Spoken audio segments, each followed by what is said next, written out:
Lakes అన్నిటిలో కూడా లోపలనే బిల్డింగ్లు కట్టి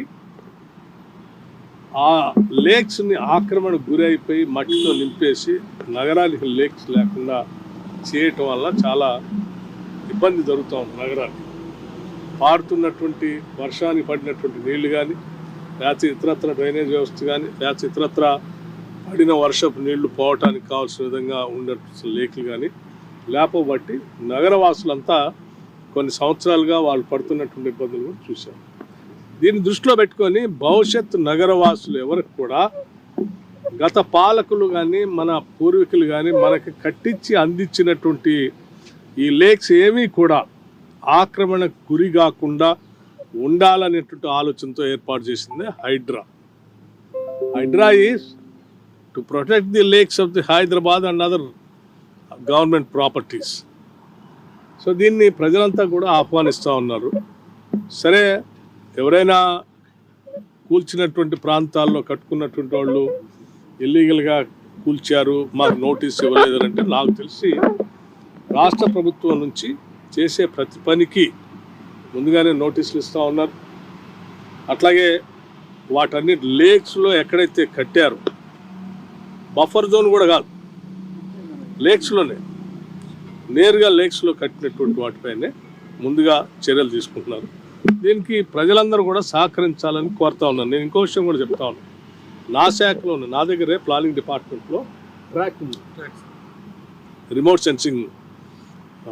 అంటే ఇది మొత్తం అసలు శాటిలైట్స్ ద్వారా పిక్చర్స్ తీసిస్తుంది.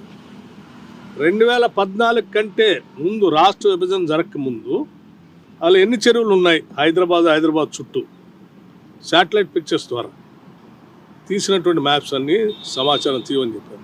2014 నుంచి రాష్ట్ర విభజన జరిగిన దగ్గర నుంచి 2023-24 అంటే కాంగ్రెస్ ప్రభుత్వం ఇంధన రాజ్యం వచ్చేంతవరకు ఈ 10 ఏళ్లలో హైదరాబాద్ నగరానికి సంబంధించిన లేక్స్ అన్నీ ఎన్ని ఆక్రమణకు గురయ్యాయి, ఎన్నింటిలో పెద్ద పెద్ద సంస్థలు వ్యవస్థలు బిల్డింగ్లు కట్టుకున్నారు, టవర్స్ కట్టారు నగరాన్ని లేకుండా అనేది year wise remote sensing satellite pictures తీయమని చెప్పాను.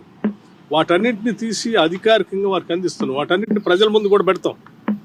ఇన్ని లేకులు 2014 అప్పుడు ఉన్నాయి, 2023-24 వచ్చేవరకు ఈ లేకులన్నీ ఆక్రమణకు గురైన. ఏం చేద్దాం మీరే చెప్పండి.